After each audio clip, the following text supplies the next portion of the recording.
Moi boas. Comezamos esta conexión.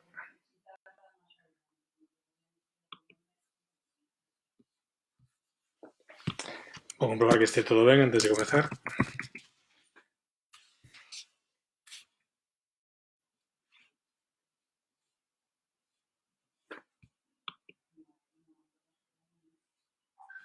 Hola, Fátima. Se me saudades moi boas, Manolito. Hola, Xosé Benito Reza. Un saúdo moi grande para Celanova. Hola, Toño. Que gusto poder verte.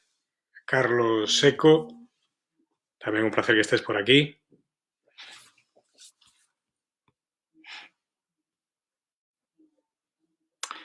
Silvino, envío tamén a esta transmisión.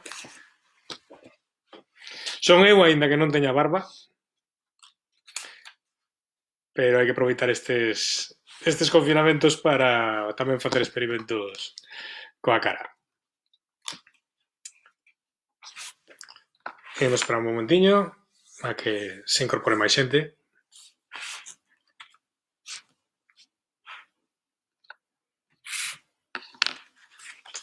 Espero que os que aplaudichedes que puideredes aplaudir ben, está o tempo un pouco complicado. Hola, Mari, un saúdo.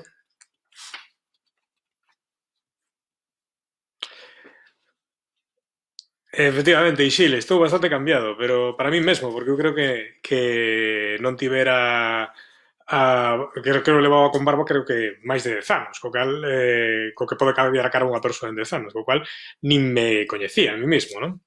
Hola, Ferrol, que tal? Un placer, un saúdo moi grande. Está ben. Pois como os decía, que mireime a mí mesmo e decía, quen é este señor que está aquí? Hola, Luis, un gusto grande tamén que estés por aquí. Luis Lamas. Daniel, un placer, grazas por incorporarte.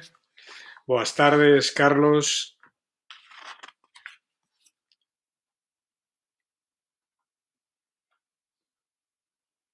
Ai, pois non sei, Manuel, pero bueno, podes deixar de velo e xa estás.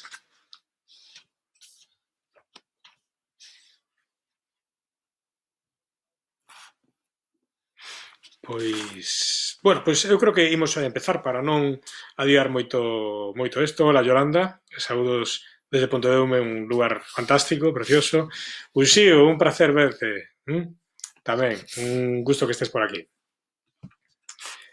Pois imos comezar entón. A dinámica do Clube de Lectura é un pouquiño os que estivechedes no anterior no Banxo Negro.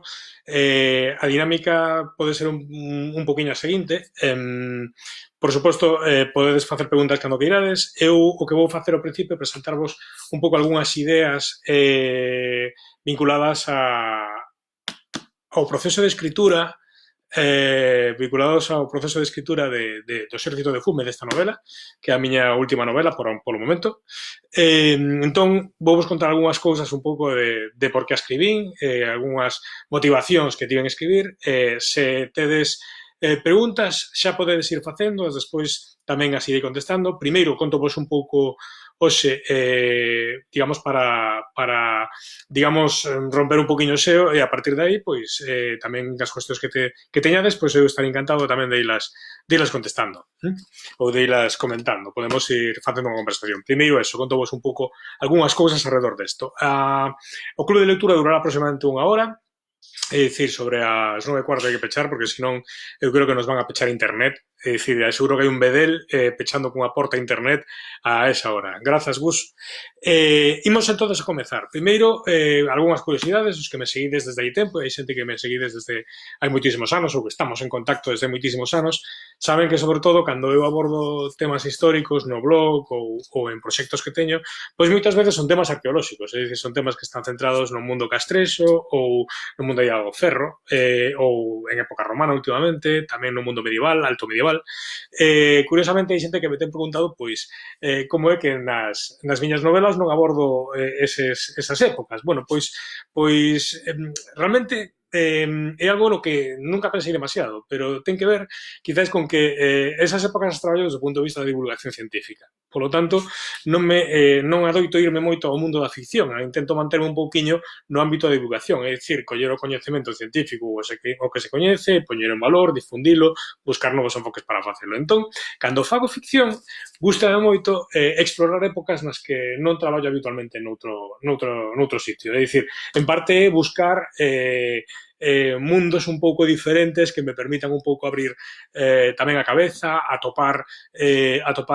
aprender, atopar novas épocas, pero moitas veces ten que ver no fondo ten que ver con intereses que están aí e as cousas están moito máis conectadas do que parece, non? Para que sabes como están conectadas, no anterior clube de lectura, boas tardes Ana, boas tardes Xavier, boas tardes Gus.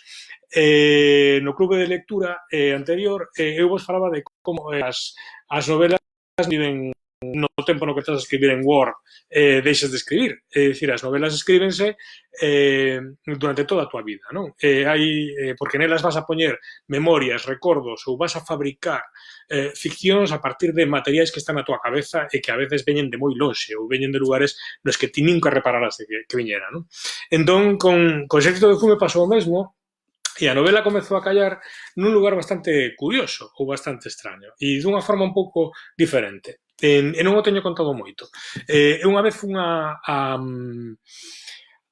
Gales, a Cardiff, a un congreso de estudos galegos, cando rematou o congreso, pois o sábado, aínda viñábamos para Galicia o domingo, o sábado decidimos dar un paseo pois pola campiña de Gales. Entón, un grupo de xente que quedábamos aínda nese momento, non? Entón, fúmonos hasta a costa galesa, fomos a ver a casa de Dylan Thomas, nun lugar absolutamente maravilloso, seguimos e fomos hasta un lugar no que había un antigo eremitorio altomedieval, dedicado a unha santa. Este eremitorio estaba nun cantil sobre o mar, bravo, imaginados os cantis da Costa da Morte, pois había que baixar un cantil destes e no medio do cantil había unha capeliña batida dos ventos, co mar aos pés bravo con un tipo de pedra, que esta pedra que hai na zona de Gales, que é unha pedra moi cortante e moi resbaladiza, non? Entón, collín, estando ali no quinto piñeiro perdidos, collín creo no cello. E o pobre Chisco Fernández Naval, o escritor, tívome que daquela eu era bastante luminoso e Chisco moi delgadiño, pois tívome que cargar todo para arriba, por ese cantil arriba, eu co pé, cando rompí o pé, estaba virado do lado. Entonces, tívome que cargar hasta ali. O caso me tiveron que hospitalizar no hospital universitario de Cardiff, que, por certo, durante todo o tempo de estancia estiven bastante tempo, estuven casi, eu creo que 10 días ou casi 15 días, non me pediron ningún só papel, ningún só documento. É dicir, fun eu que lles tiña que pedir documentos que me acreditaran, non? Entón, collín e me atopei con que estaba nesta situación e estaba ali, tiña o nocello roto, crevado, e os médicos dixeronme que non era conveniente que voara de volta a Galicia, que teña que operarme ali, porque senón, pois no avión, cos cambios de presión, pois podía haber algún tipo de problema, entón tiñame que operar ali. Así que pasei bastante tempo. Estaba nunha sala, e nesa sala era unha sala na que había bastante xente, era unha sala de unhas 12 persoas, ou 14 persoas, éramos un montón deles, e había de todo. Por exemplo, había granxeiros galeses que me ensinaron a cantar nanas en galés. Eran señores paisanos como se foran paisanos de aquí, exactamente igual. E ademais hasta falaran igual, casi os entendías igual. E algúns deles falaban galés aínda. A verdade que foi moi bonito, non? E durante ese tempo, eu empecé a ler, tiña a miña tableta, empecé a ler as memorias de Albert Speer, o que era o arquitecto de Hitler, dicir, o arquitecto preferido de Hitler. Se lembra desa foto mítica de Hitler visitando París despois de que conquistaran, digamos, Francia os nazis, Albert Speer está ao seu carón, non? E, de feito, nos noticieros alemáns destacaban eso, que estaba Hitler co seu arquitecto, non? E despois acabou sendo ministro de armamento, é dicir, Hitler o chamou para intentar racionalizar e provocar unha maior produción de armamento, non? Nunha fase da guerra crítica no ano 43 na que a Alemanha estaba xa perdendo, digamos, a forza inicial que tiña, non? Entón, eu quedei absolutamente alucinado con aquelas memorias, porque aquel home me pareceu o cínico maior do reino, porque además el casi saiu de rositas, digamos, de todo este delirio nazi, despois dos suizos, e me chamou moito, me quedei moi impactado con moitas das cousas que veía. Unha delas, e me quedou hasta hoxe, era cando contaba de que cando diseñaba para os nazis e diseñaba para Hitler edificios, Albert Speer, diseñaba edificios pensando como ia ser a súa ruína. É dicir, non só diseñaban edificios para seren habitados e seren usados, senón pensando xa en que pasaría con esos edificios ao cabo de 1000 anos e que tipo de ruína bonita farían. Entón, alguén me puse moito a pensar en como tiña que ser a cabeza de alguén que se lle ocurría pensar ese tipo de cousas, non? E iso coincidía, estaba lendo esas memorias de guerra, na que Albert Speer botaba balóns fora por todas partes, dunha forma, como vos digo, tremendamente cínica, e o meu carón, nesa mesma sala, había unha serie de soldados británicos que estiveran combatiendo en Afganistán. Era xente que tiña mutilacións, é dicir, ou que tiñan problemas graves, vale, de saúde derivados, digamos, dos combates en Afganistán. Entón, parece que na primeira fase, digamos, da súa convalecencia, a pasaban nun hospital militar, pero había unha especie de programa no que nunha segunda fase pasaban a hospitais civis para empezar un pouco a reinsertarse na sociedade, non? Entón, pola noite, sucedía algo tremendo. Pola noite, todos eles tiñan pesadelos. Neses pesadelos revivían moitas veces os atentados ou as situacións nas que foran afectados ou atacados.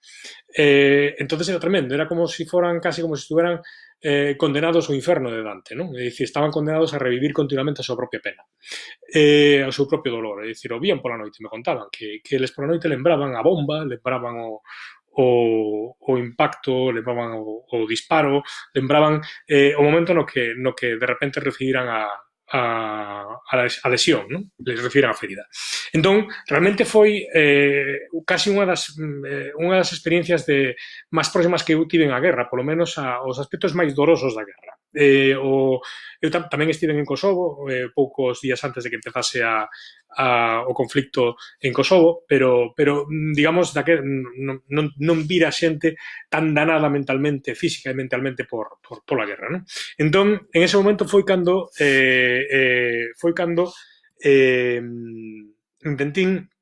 intentei, digamos, convertirme en un pouco a pensar en a idea de construir un relato de guerra, non? A partir dese primeiro momento, non? O segundo, a partir de aí empezaron a callar un montón de cousas na miña cabeza que viñan de todo este misterio, non? De toda un pouco de toda esta idea. A segunda cousa, fixados de onde proceden as historias, de onde enganchan, non ten nada que ver con esta, vale? Ten que ver con momento de que empezamos estaba tiña 13 anos, entón un día no colexio decidimos facer a típica excursión para ir a casa de Rosalía. Nesa excursión nos levaron un tren, levaronnos 3 horas a Santiago, meteronos nun tren para ir hasta Padrón e de ali pois ir andando hasta a casa de Rosalía. E no tren nos agasallaron cun libriño, vale? Que era unha especie como de libriño de viaxes por Galicia que agasallaban, digamos, que nos deron de agasallo, non os rapaces. Entón foi un libro, casi foi un dos primeiros libros, eu debía ter 12 anos, máis que 13 debía ter 12 anos, casi foi un dos primeiros libros que eu lín que tiña que ver con o mundo de viaxar e coa viaxe de Galicia. Escribiu un xornalista catalán que no seu momento foi moi importante porque foi un dos introductores do periodismo gastronómico no Estado español. E entón, nese libriño, contábase unha historia. El contaba como unha vez cun amigo da Coruña fosta a morte preto de Fisterra porque querían ir a visitar as ruínas dunha suposta estación militar alemana. unha suposta estación militar nazi, non? Entón, había unha cousa que era moi clave en isto.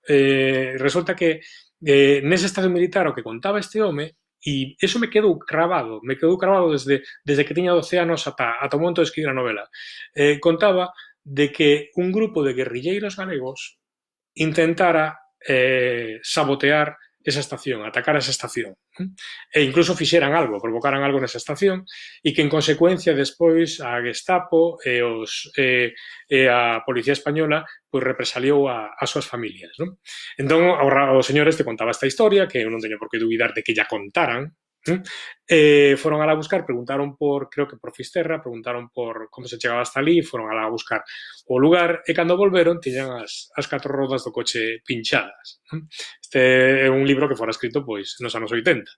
Entón, isto daballe un punto de misterio á cousa, non? Entón, eu non sei se iso foi verdade ou non, é dicir, porque todo este mundo, como saben moi ben, por exemplo, o profesor Emilio Grandío, é un mundo do que quedaron moi poucos papéis, é dicir, a información sobre o mundo da espionaxe, a guerrilla na Segunda Guerra Mundial, sobre todo un mundo de tradición oral, vale? De memoria, hasta onde chegou.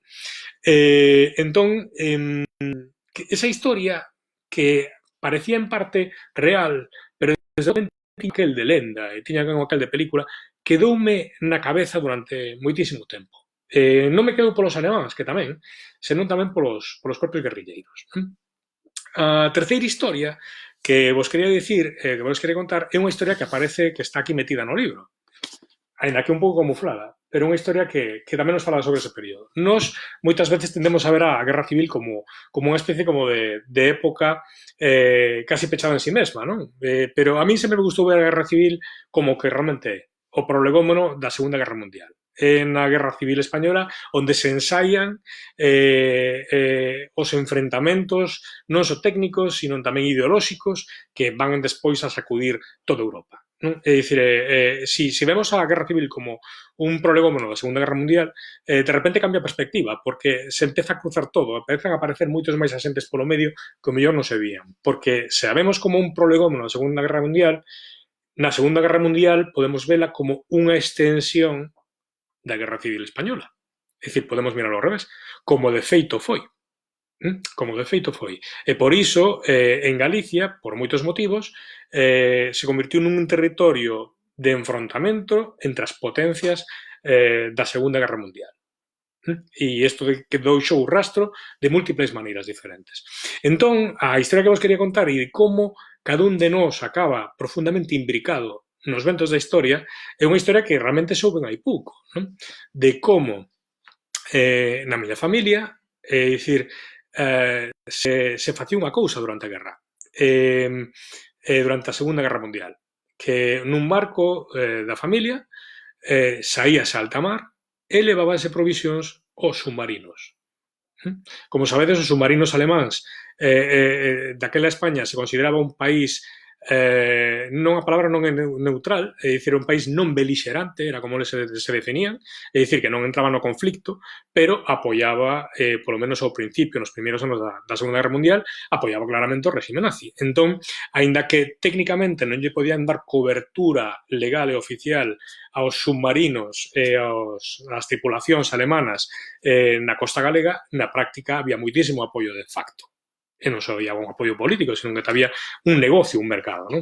Entón, eu cheguei a saber que eso, que na miña familia, realmente relativamente hai pouco, acabaran participando de alguna forma despois da Guerra Civil, acabaron republicanos levándolle provisións a nazis ou alemáns a submarinos no medio Atlántico. É unha historia que se conta aquí, que se conta que é a historia do San Roque e que procede dese mundo. Entón, sempre me fascinou moito como as grandes historias se entrecruzan coas historias persoais, non? Entonces, vedes aquí que se nos van entrecruzando absolutamente todas. E despois, a outra que vos quería contar é que na práctica, cando falamos de que, vale, pois eu moitas veces me intereso máis pola arqueoloxía, polos castros, hai unha cousa que me interesa moito, que é o folclore. É dicir, o imaginario da sociedade tradicional. Entón, eu son dunha zona do Barbanza no que puidemos ver perfectamente como funciona ese imaginario da sociedade tradicional en relación aos sitios arqueolóxicos. Como en todas partes, no Barbanza hai castros, e nos castros viven os mouros. Entre outros seres, vale? Pero, digamos, os máis coñecidos son os mouros. Bueno, pois no Barbanza tamén viven os mouros, pero hai un castro que é o castro de Porto Baixo, que é un castro que hoxendía se atopa no Parque Natural de Corrubedo, pretiño da Lagoa de Vixán. Bueno, pois ese castro, que é un castro super interesante, porque ten unha muralla, é un castro moi antigo, con unha muralla moi antiga, pero aparentemente non hai nada dentro del. Bueno, pois nese castro non vivían os mouros. Nese castro vivían os alemáns. E isto nos dá unha clave moi interesante da sociedade galega. Non? Que sempre acaba construindo, a sociedade galega sempre construe un relato do outro, está creando un discurso en relación ao outro, non? E moitas veces convirte o outro nun ser máxico ou nun ser mítico. E de repente un día me din conta, cando vía o enorme éxito que despertaba o mundo dos nazis e da Segunda Guerra Mundial en Galicia, é dicir, ibas a conferencias e sempre hai moitísima xente en conferencias alrededor do mundo do wolframio da Segunda Guerra Mundial, o mundo da espionaxe, ese enorme éxito, que esa fascinación que despertaba ese mundo, sobre todo a partir da presenza de alemáns en Galicia, tiña un pouco que ver con ese folclore tradicional. Un momento que me dixen, e isto pode ser un pouco raro, dixen, Demo, os alemáns que son? Os alemáns son os mouros, son os novos mouros. Por que os novos mouros? Porque, fixaros, efectivamente, en varios sitios de Galicia, os alemáns son os que construen castros. Despois non só eso, sino que os alemáns son os que fan, son como os mouros, están interesados en cousas que están baixo a terra, teñen riquezas incalculables, teñen poderes descoñecidos, teñen capacidades, son claramente distintos a nós, falan outra lingua, son físicamente incluso son distintos, é dicir, desempeñan un pouco no mundo contemporáneo o rol dos mouros no mundo tradicional, que era, de alguma forma, definirnos a partir de outro, vale? Entón me din conta que, de alguma forma, eu, ao final, o que iba a escribir aquí, no fondo, é unha historia de mouros. É unha lenda de mouros. E hai unha clave. Se lichedes o libro, lembraredes, non vou facer spoiler, vou non dicir sin que pareza spoiler, por se acaso algún non o lichedes. Hai un momento no que hai uns canteiros de Brantuas, vale? Brantuas está para que non coñeza, está no concello de Ponteceso, vale? Hai uns canteiros de Brantuas que teñen que facer un túnel para cumprir unha misión. Sabedes que non estou spoileando nada, non? Que din cando volven á aldea para que non se saiba que misión están facendo? O que din é que foron buscar o tesouro dos mouros. Que foron a acabar para buscar o tesouro dos mouros que está baixo terra, agachado debaixo dun penedo. Entón, no fondo, isto podes velo como unha novela de espionaxe, de guerrilla, da Segunda Guerra Mundial, pero de repente podes volver a miralo e te das conta que en realidad o que é unha historia de galegos e de mouros, de alguma forma, non? Entón, quería contar eso. E unha última cousa destas historias que vos quería contar, que é que ten que ver, o que ten que ver ca guerrilla. A guerrilla me fascinou moito, pero o punto de partida no que me empecé a realmente a interesar na guerrilla non foi realmente hai moito tempo. Foi cando eu comisaría a exposición Galicia 100, que foi unha exposición que fixo o Consello da Cultura Galega, que foi por 3 cidades, por Santiago, A Coruña e Vigo. Foi unha exposición que traíamos diferentes pezas que de alguma forma iban encadenándose entre sí e tecendo un pouco unha historia da cultura galega, non? É dicir, obviamente, cando colles 100 pezas te quedan fora 700, non? Pero buscaban pezas que pudesen contar cousas, non? Entón, unha das pezas que me parecía interesante, quería coller unha peza da Guerra Civil, que para nós é tan importante, pero estaba buscando en algo que nos falase da Guerra Civil como un proceso que durou, é dicir, que tivo consecuencias. Non quería tanto unha peza que reflexara o momento histórico, sino que de alguma forma nos falase de que unha guerra non só sucede de tal día a tal día, senón que algo moito máis dilatado, non? Entón, escollín o famoso mosquetón de Foucellas, de Benigno Andrade Foucellas. Foucellas, sabedes que foi o guerrilleiro máis famoso, máis sonado durante a Guerra Civil, perdón, durante a posguerra, foi tan famoso que acabou facendo que todos os guerrilleiros se chamasen Foucellas, é dicir, que o seu propio alcume acabou por denominar a propia guerrilla galega, eran os Foucellas, en plural. Entón este home, cando foi apresado e foi executado na Coruña, pois o que fixo o exército, pois a Guerra Civil, e a partir de aí foi o Museo do Exército, e de alguma forma conservar o seu mosquetón expoñeron no Museo Militar da Coruña, que é onde está hoxe en día. Entón, me interesaba esa peza porque Foucellas foi apresado pois a finais dos anos 40, principios dos 50, non lembro ahora a data xusta, é dicir, bastante tempo despois da guerra. Pero ese mosquetón tiña que ver coa guerra, é dicir, co que durou a guerra e como a guerra vai levando moito máis alá, non? Entón, eu na exposición fixera unha aposta bastante arriscada.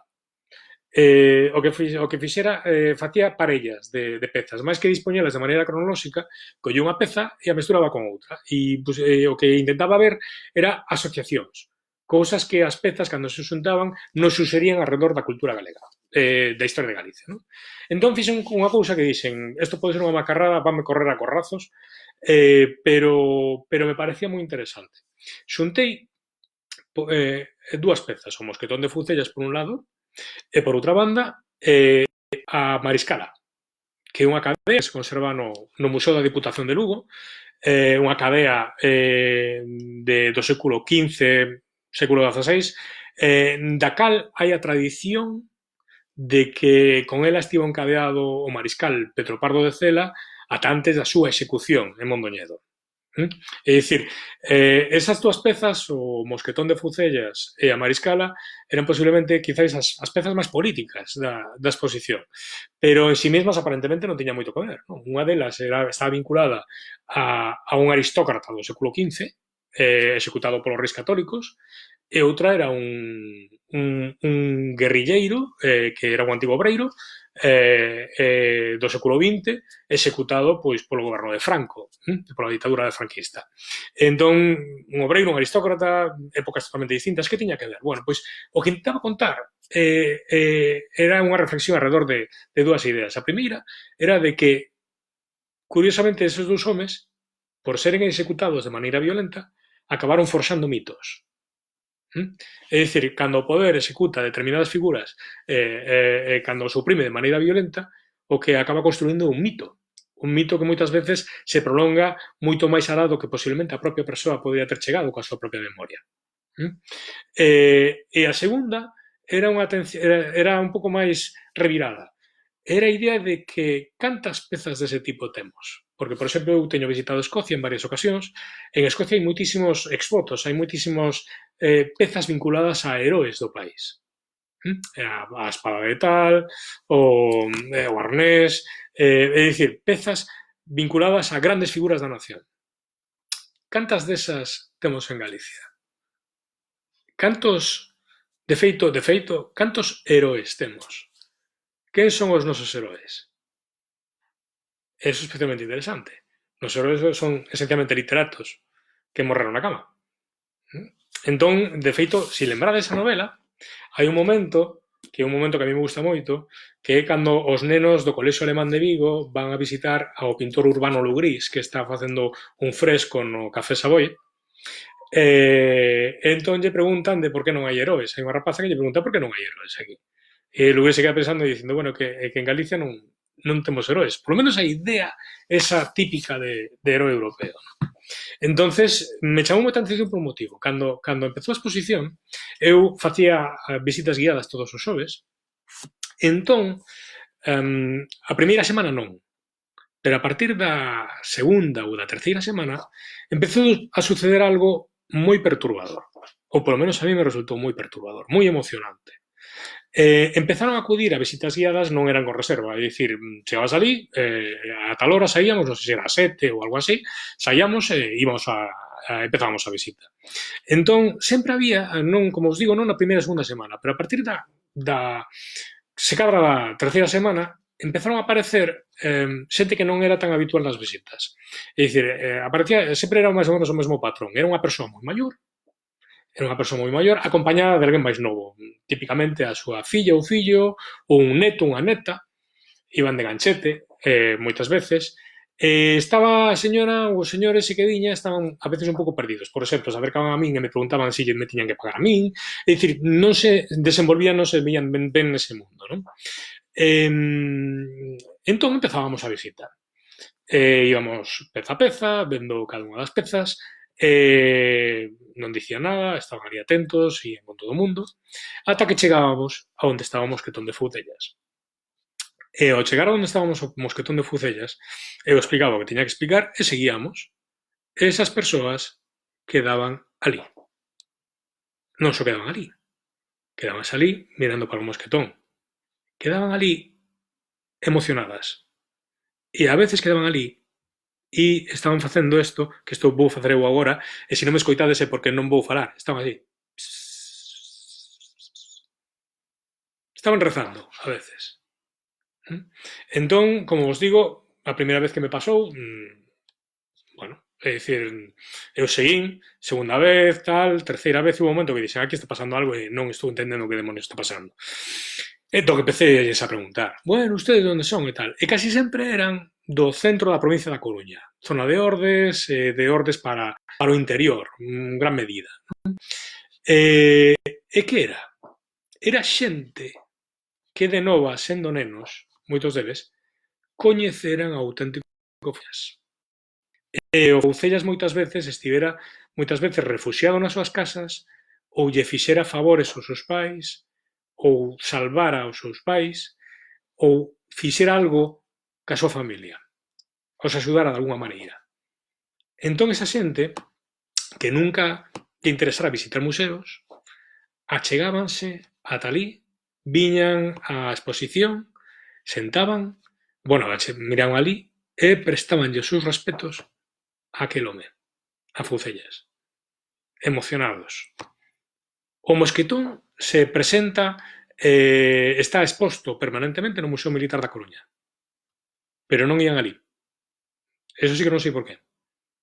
Pero acudían ali e moi emocionados se atopaban outra vez con ese home. E viñan prestando os seus respetos. De alguna forma era como se foran visitar a un santo ou como se foran visitar a un familiar a un cementerio. Me pareceu, cando me din conta, cando me explicaron, me pareceu algo tremendamente emocionante. Pareceume algo perturbador, porque o que tiñamos ali era algo que se cadra no mundo da cultura non fóramos capaces de fabricar. Un heroe. O que esa xente, cando eu lles preguntaba por que viñan ali a prestarlle os respetos a Foucellas, non me sabían decir. Me decían, era un home moi bo, fixo moito ben, na casa axudounos, era o que decían, non decían nada máis. Non tiñan as palabras, non sabían definir un heroe. Sentíano, pero non o sabían definir. E ese heroe tampouco quedou na cultura galega. De feito, empecé a preguntar, a partir dese momento empecé a preguntar canto, por exemplo, a literatura galega, canto traballou arredor do mundo da guerrilla e deste mundo.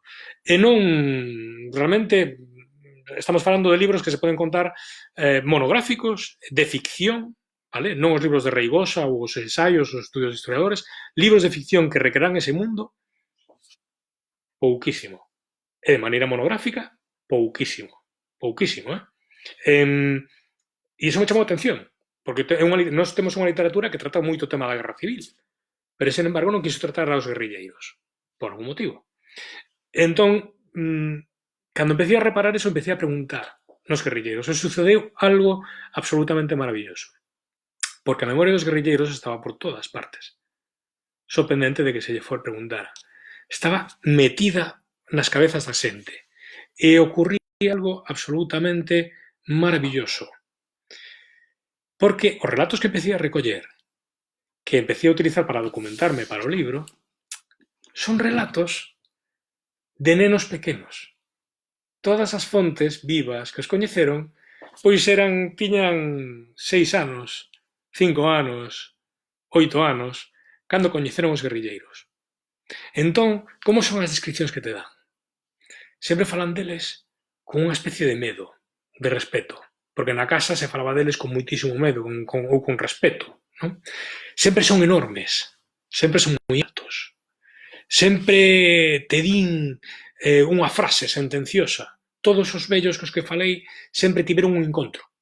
É casi como se foran con un encontro cos difuntos. Sempre tiveron un encontro. O guerrilleiro dille algo, o deixa ir, non? El está morto de medo, o rapaz ou a rapaza están mortos de medo, o guerrilleiro dilles algo, deixaos ir, sálvaos, lévaos a algún sitio, ou lles indica por onde teñen que ir, e despois marcha. E son sempre, os guerrilleiros son grandes, claro que son grandes, porque os que os recordan son pequenos. Entón, de repente, me pareceu fascinante que apenas puideramos recuperar na tradición oral unha historia desde os ollos dos nenos, xa non desde os ollos dos adultos. E iso acabou, para min, creando, de alguma forma, o calvo de cultivo desta ficción. Bueno, son 4 historias que vos quería contar alrededor do Oso Negro, como vedes, perdón, do Exército de Fume, como vedes, non me metí moito no argumento, pero se queredes facer preguntas, eu agora estou encantado de poder responder preguntas alrededor daqui, cuestións que teñades sobre a propia novela, e xa podemos ir entrando un pouquiño en temas de argumento, un pouco en algúns segredos da novela, algunhas das historias que podemos comentar, non? Por exemplo, Carlos Seco fala efectivamente de falta de mitos nacionais, non? Efectivamente, é unha característica moi de Galicia e por eso me interesaba aquí falar de heróis. Eu cando de alguma forma eh, quixen poder escribir unha novela na que plantexase a idea duns heróis. Quizáis eses heróis que foron furtados. Uns heróis que existen, porque na mentalidade popular tradicional, aínda que despois os guerrilleiros tiveron un longo proceso, digamos, de propaganda contra eles por parte do Estado franquista, que lles chamaban bandoleiros, e eles tamén despois, na nosa fase final, pois para conseguir recursos tamén tiveron que recurrir a métodos que lles fixeron perder popularidade.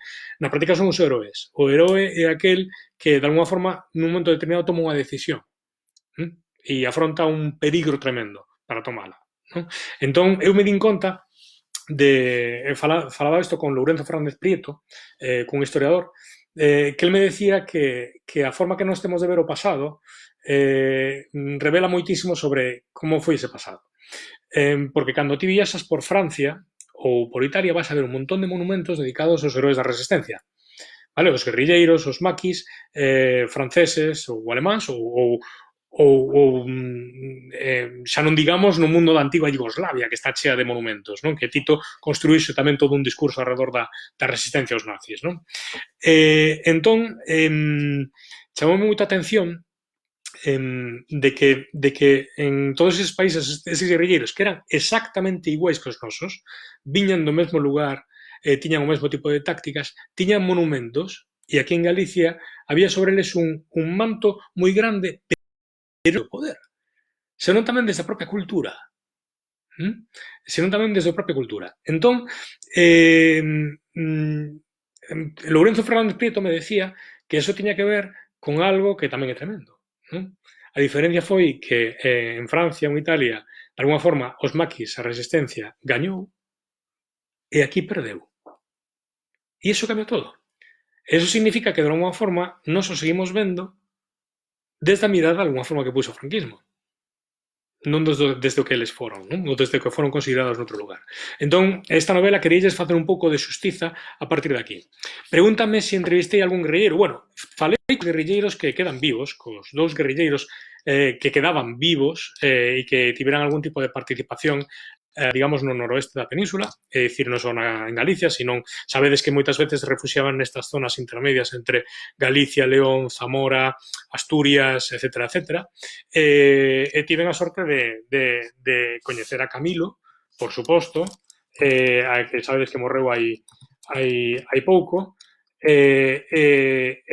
tamén tiven a sorte de poder coñecer, estou buscando o nombre porque me acabo de olvidar ahora mismo, realmente o último guerrilleiro que queda vivo da Federación de Guerrillas de Galicia e León, que isto un pouco era, vou dicir ahora que é o nome, señor increíble, temos aquí, Kiko, Francisco Martínez, que é un home que ten case 100 anos, está que asinaba eu ahora mesmo estar como él o caso hai casi que con eses casi 100 anos, non? Que me fixo moita gracia porque cando falei con Kiko, claro, eu lle dixen, a ver, eu me interesaba moito os contactos entre a guerrilla e os aliados, porque o quería construir un pouco para a novela, esa historia, non? Entón, eu lle dixen, bueno, pois os contactos, quero dicir, os contactos da guerrilla, estou traballando nos contactos da guerrilla co Servicio Secreto británico, e me di el, sí, claro, colaboramos en muchas ocasiones, me di el, de repente quedei absolutamente alucinado, non? Entón, tuve a sorte de poder falar cos dous guerrilleiros vivos, pero ademais dos guerrilleiros vivos, sobre todo, a quen eu poden entrevistar en bastantes ocasións e a familiares e a veciñas de diferentes aldeas que mantiveran contacto con eles. Entón, para min, iso era moi importante por un motivo.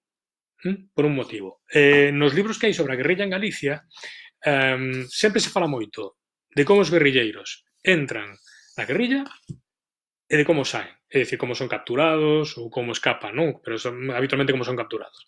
Pero hai moi pouca información alrededor do que fixeron no medio. Quizás porque os propios guerrilleiros non les gustaba moito contar eso. Vale? Eran operacións militares con todas as súas consecuencias.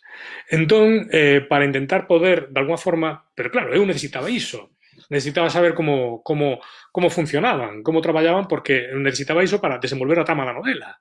Entón, por iso tiven que falar con veciños e con xente que me podía informar como poucas estrategias de cobertura dos guerrilleiros, de alimentación, de logística, pero tamén de información. A clave da información é moi clave. Entón, queríamos un pouco traballar por aí. Co cual, puden falar con moitísima xente e foi alucinante. A memoria da guerrilla en Galicia segue tremendamente viva no pobo. E vaise desaparecer sen que realmente haxa aínda un traballo sistemático de recollida dela.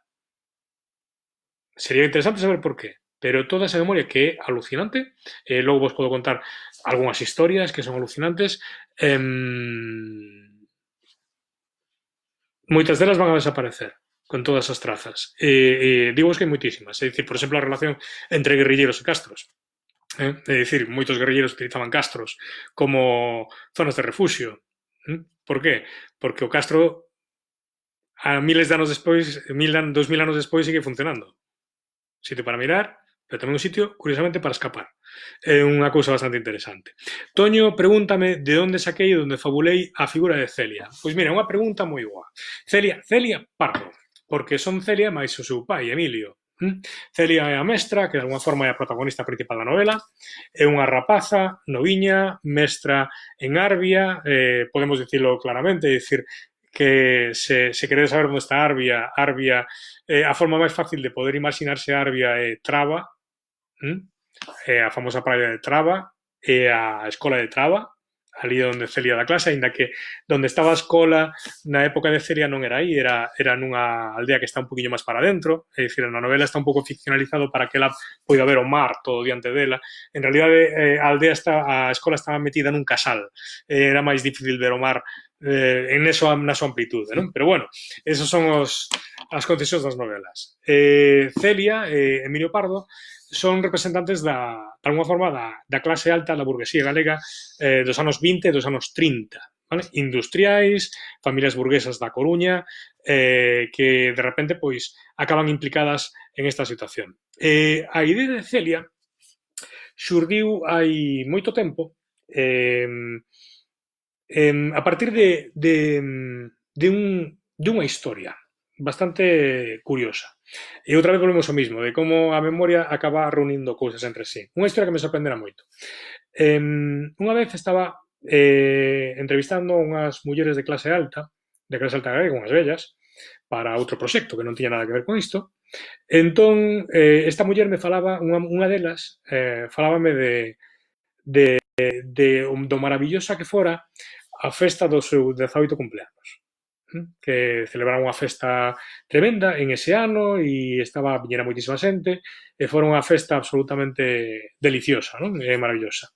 Entón, a mí se me ocorreu preguntar, e cando e cando compreu vostede os 18 anos? E me dela, pois mira, foi, creo que me dixera, o 1 de agosto de 1936. E, e me quedei dicendo, Dios mío, é dicir, esta señora estuvo celebrando unha festa tremenda pois 6 días despois do alzamento nacional.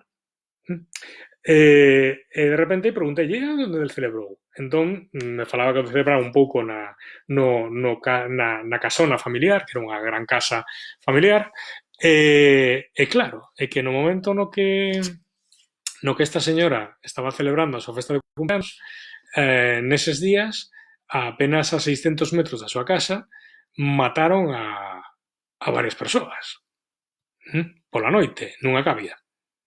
Entón, a partir dese tipo de entrevistas ou entrevista, que unha entrevista que tive a oportunidade de facer a un home que estivera que estivera destinado durante o servicio militar cos nazis en Ávila, na base aérea de Ávila, non? Entón, el me contaba que o súa guerra civil que fora estupenda, que estuvera en Ferrol, que o pasara de maravilla, que as chicas que iban por aí, que disfrutaban, etcétera, etcétera. Entón, me deixoume impactado porque, claro, a visión da miña familia, supoño que da maior parte das familias de clase obreira, proletaria ou mariñeira, no meu caso mariñeira, é totalmente distinta. É dicir, o que se nos contaba nas casas era algo tremendamente ominoso. O tempo da fame, uns anos escuros, moitísimo medo. Non? E o que me contaba esta xente falaba do 36 e falaba o verán do 36 case como un balneario nestes rapaces, non? Como estiveran fora deles. Entón, iso me quedou usado e por iso quería traballar con unha figura na que, de alguna forma, pudiera vivir, pudiera pasar ao longo de todo ese tempo sen prácticamente ser consciente de todo o que sucedía. É dicir, que ela que pouco a pouco se vai atopando, se vai transformando ao longo da novela, Celia, se vai transformando noutra cousa, é dicir, vai tendo unha progresión persoal.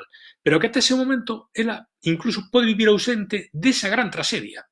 Porque nese momento en Galicia houve xente que estivo totalmente ausente desa tragedia, que ni siquiera foi consciente dela.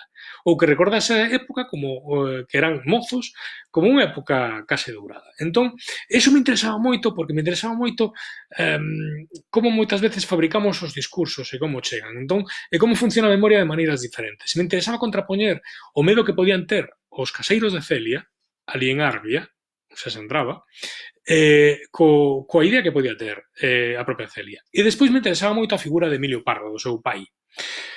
Porque esta é unha novela na que non hai demasiados vos perfectos e non hai bueno, hai malos malísimos, é dicir, como Carl Brendinger, pero moitos deles teñen varias caras, é dicir, nesta novela non unha novela maniquea, é dicir, todo mundo ten doble caras. Entón, me interesaba moito traballar coa figura de Emilio Pardo, como un médico imbuído de certas ideas liberais, é dicir, que estudiara en Inglaterra, aliadófilo, anglófilo, que era o seu pai e que podía exercer como exerceron membros da clase alta galega de espías para de espías para os británicos, podían exercer perfectamente en ese tipo de xogo e podían ser perfectamente estar do lado dos vós, digamos, ser personalmente persoas bastante complexas e bastante complicadas e bastante escuras, como é a relación que ten Emilio Pardo coa súa filla, con Celia. Non? Entón, me interesaba moitísimo esa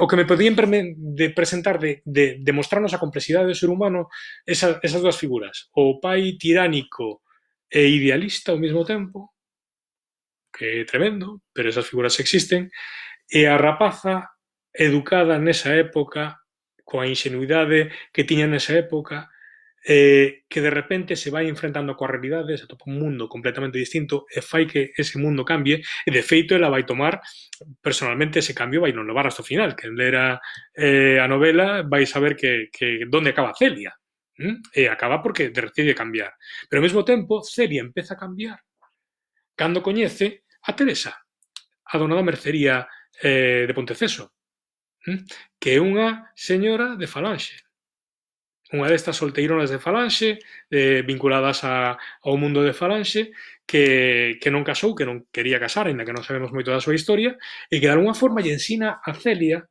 que as mulleres poden ter carácter e ser independentes. É dicir, curiosamente, que Ñosiña é unha falangista. Entón, eso nos revela como un mundo complexo. Está cheo de miles de relacións, miles de historias que se entrecruzan, non? A fama de Fucellas pode que agochar a personalidade de outros guerrilleiros, Curuxás. Pois pregunta Elixio Vieites. Sen dúbida. É dicir, o momento que Foucellas se convirte nun símbolo para uns e para outros. Se convirte nun símbolo para os labregos, para a clase baixa, a clase humilde, pero tamén se demoniza por parte da autoridade. Tamén necesitan concentrar de alguma forma o terror nunha figura, non? Entonces, efectivamente, Curuxas ou o piloto son outros dos guerrilleiros que son tamén, a diferencia dos guerrilleiros que estaban máis vinculados ao Partido Comunista, eles van por libre, son ese tipo de figura independente, casi unha especie de Robin Hood, que funcionan de maneira independente e que ademais van a ter sempre moitos conflictos con respecto aos intentos de organizalos, non? Que na novela ese tipo de tensións que se viviron entre Foucellas digamos, os intentos do Partido Comunista de organizar, vertebrar a guerrilla galega son de alguma forma a historia de todos estes grandes guerrilleiros. O que pasa é que tanto Curuxás como Piloto sí que é certo que nas súas zonas determinadas, no caso de Curuxás na Ulloa e no Piloto pois na Ribeira Sacra, sí que de alguma forma tiveron ese mesmo tipo de ribete de héroe. E nas zonas se contan o mesmo tipo de historias que na zona de Ordes se contan de Foucellas. E sempre, ademais, o mesmo tipo de figura, que é un popular. No caso de Curuxás, Manolo Miranda contoume unha historia que el coñecía de man da súa familia, que era que sabedes que Curuxás era de Pals, de Rei, de Ulloa. Entón, cando escapou, pois a súa muller iba a vender ao mercado e a súa muller pois aparece no mercado embarazada. Entón a Guardia Civil se deu conta de que Curuxás non debía estar moi longe.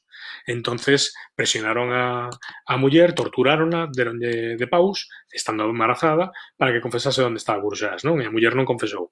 Entón, colleron hasta que un día eles reciben un soplo de que Curuxás fora a casa.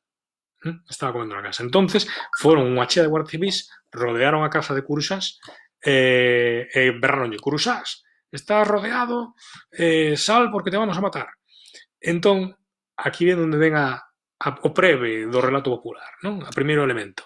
Dice, Curuxás estaba dentro, efectivamente, estaba na cociña, e berrou. Esperade que estou comendo. Cando acabe de comer, saio. Primeira cousa, tipo templado, tipo con humor, tipo que fai as cousas ao seu tempo. Entón, acabou de comer, os guardias civis tampouco lle tiña moito medo, non se atreveron a entrar, e como el dixera que iba a salir, pois esperaron, imaginados, dicir, a guardia civil esperando que un señor acabe de comer, para un guerrillero acabe de comer para sair. Entón, Curuxás saiu, bueno, antes de sair iso, último aviso, vou sair, pero que saiban fulanito menganito que os vou matar por o que fixeron a miña muller. O resto non lles vou facer nada, pero fulanito menganito sí. O sea que vos veredes. Entón os guardias civis non frenaron, estaban rodeando a casa, e o momento que saleu Curuxás, colleu, escapou, matou os dos guardias civis e despois escapou para o monte. Non? Segundo punto do relato popular, a xustiza. A xustiza pola man, que dicía Rosalía. Entón, eso nos revela foi esa historia real ou non? Non o sabemos. Non sei se poderá saber nunca. O que si sabemos é que en esa historia Curuxás xa é un mito, xa é un héroe popular. Ten humor, ten paciencia, gustalle comer, é xusticieiro, pero administra a xustiza na súa maneira xusta. En vez de matar a todos os guardias civis que están rodeando, matou só a aqueles que afrentaran a súa muller. Entón, é un puro heroe da sociedade tradicional galega. Así que, en resposta a eso, é certo que Foucellas, ao final, acabou penetrando eso, pero eu casi diría que estou pensando tamén na Mariña, en casos na Mariña, é dicir, en cada zona de Galicia casi hubo un guerrilleiro que xogou un pouco o mesmo papel de Foucellas e que acabou creando na memoria o mesmo tipo de relatos, non? E o que comenta Mari Carmen o tema efectivamente, é dicir, o tema de non falar dos guerrilleiros, claro, durante o franquismo aquelo non se podía decir absolutamente nin palabra. É dicir, había un risco enorme con respecto a eso.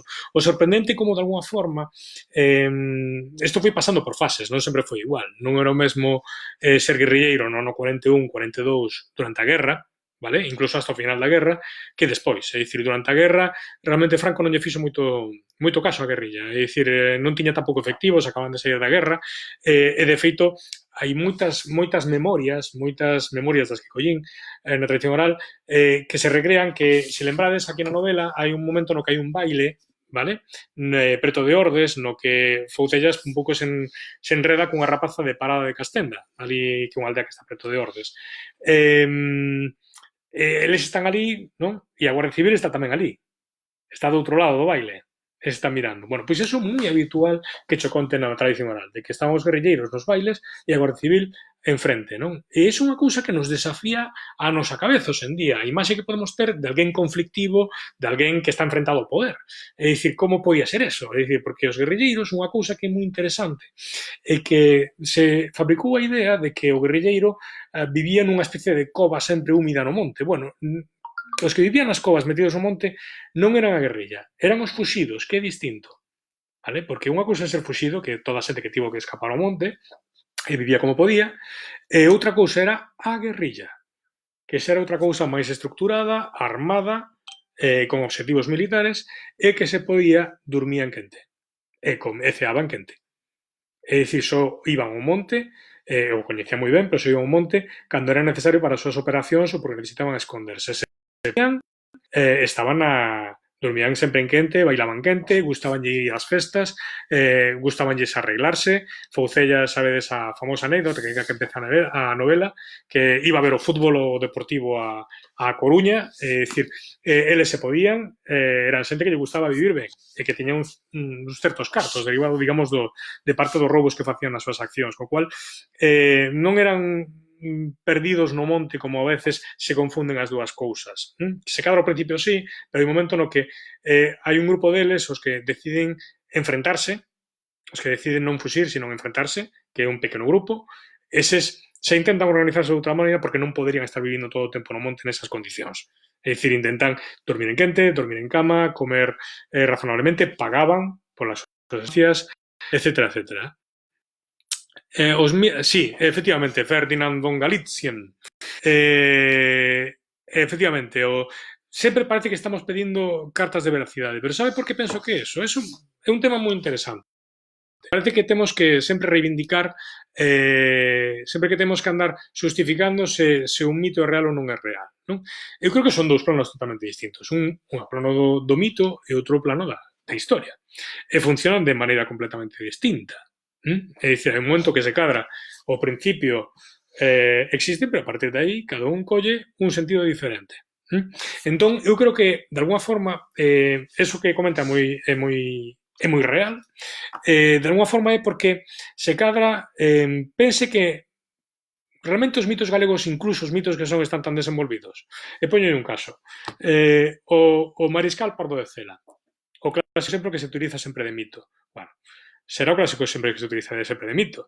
Pero na práctica, que parte de construcción de mito hai realmente? Un cuadro que está na casa duns descendentes deles, nun pazo de Lugo, o mítico cadro no que está Pardo de Cela na Frouxeira mirando coa mea, un cuadro, vale? Unha representación. Se cadras algún grabado por aí da xeración nós, pero case ningún, E despois hai unha obra de teatro. E despois que máis hai? Creo que hai unha novela que dun señor da familia Andrade, editada en Laiovento, e para de contar.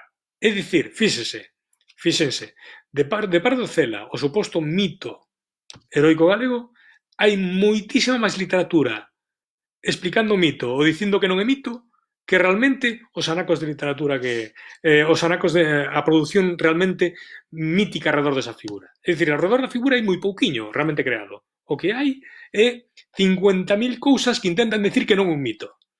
Moitísima máis produción de que non é un mito do que é un mito. E iso acontece con todo.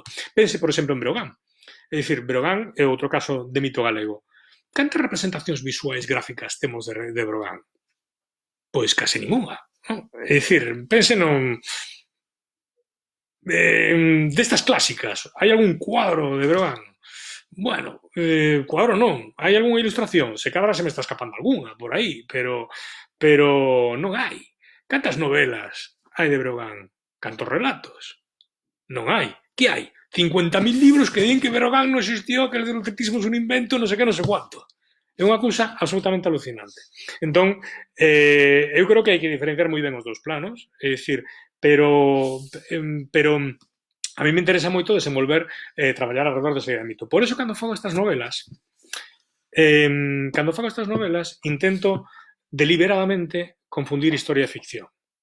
Nestas novelas, a fronteira entre a historia e a ficción está mesturada a posta.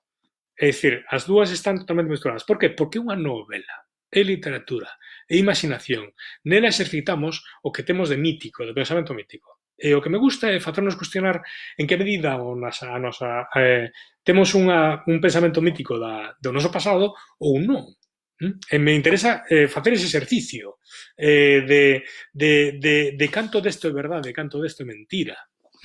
Canto desto é verdade, canto desto é mentira. Sí, na novela vivía na casa dunha familia, pero nas aldeas e escolas tiñan casa para os mestres. Comenta Maricano Mesejo que nas aldeas e escolas tiñan casa para os mestres. Tiñan casa para os mestres, pero nunha época posterior. É dicir, cando foron construídos estes grupos escolares, etc. Daquela, na época na que está ambientada a novela, a maior parte dos mestres pois vivían, se viñan de fora, vivían de pensión na casa de alguén. É dicir, era un pouco procedimento habitual, non? Toño Fernández comenta o tema da relación de Lugrís e nazis. Pois moitas gracias, efectivamente. Estaba moi interesado en eso, en mesturar a Lugrís cos nazis por un motivo. Vou contar por qué. Obviamente, saben que Lugrís, que é un pintor en este momento, eu creo que é un pintor fetiche, que ten absolutos namorados, é dicir, da súa obra, da súa vida, que celebran.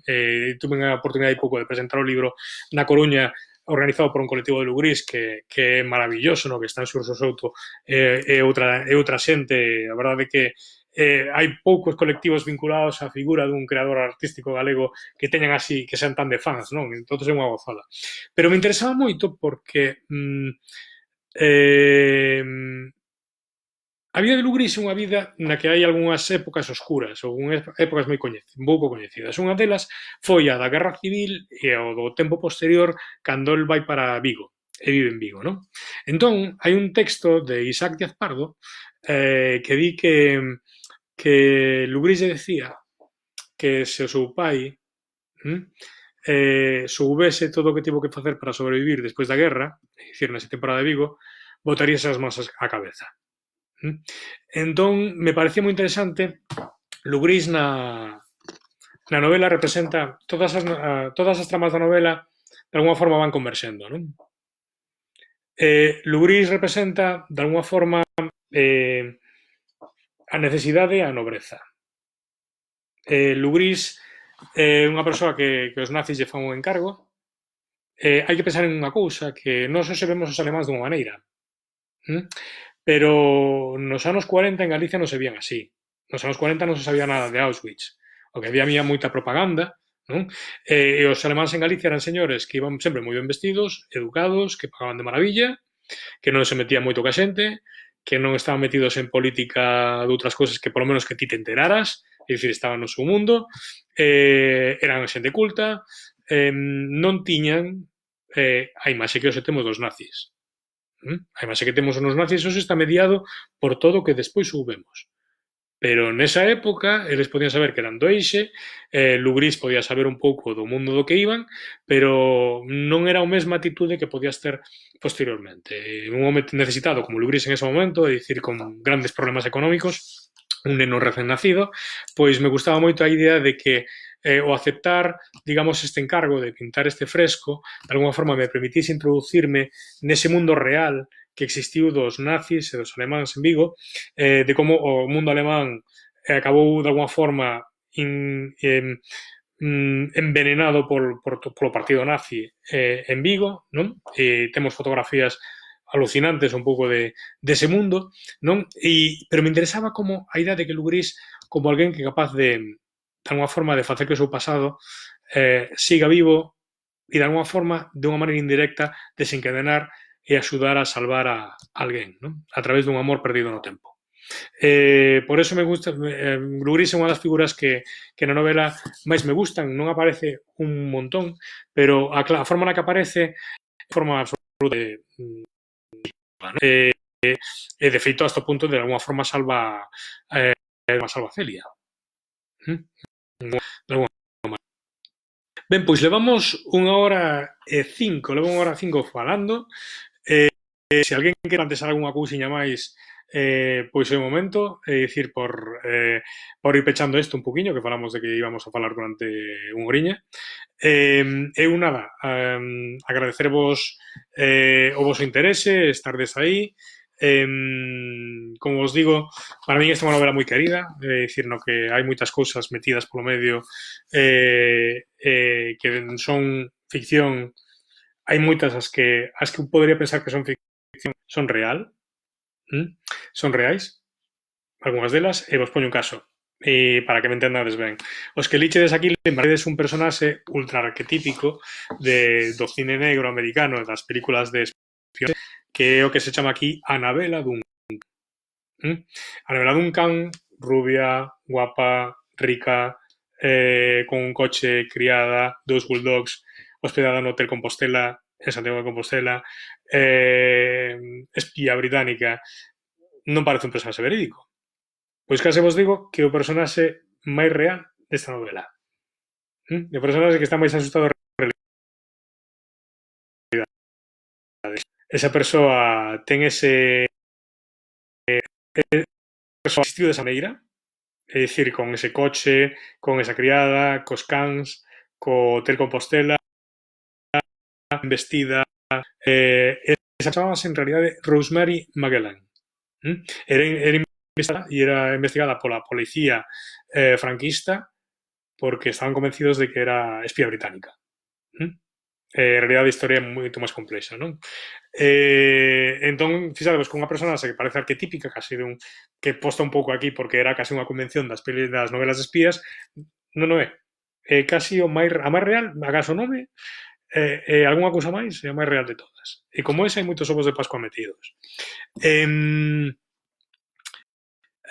Carlos, non, perdón, Manolito preguntaba cando a próxima novela. Pois xa está anunciada, xa está anunciada. En breve, neste ano. É complicado, prefiro non dicir máis datas por agora porque, sabedes, con todo isto do confinamento, a editorial ten que, de alguma forma, axustar todo a súa programación, pero será este ano. Será dun tema bastante diferente a todos estes, e que tampouco é de castros nin de romanos, é un tema bastante diferente. Será Nuno, co Anxo Negro fixen unha hai 3 semanas, creo, está subido o vídeo ao meu YouTube, está subido o vídeo tamén aquí en Facebook. É dicir, se vas para abaixo, vas a topar o vídeo por aí abaixo. Tamén os publicarei este vídeo máis o anterior, publicareinos tamén no meu blog para que queden por aí. Nada, darme moitísimas gracias por todo o vosa cariño, por estardes aí, pola vosa participación neste clube de lectura. Que no confinamento é unha oportunidade para que de alguma forma estemos todos máis unidos dunha forma ou doutra, para que compartamos e para que nos atopemos. E nada máis. Moitísimas grazas e que teñades unha boa noite.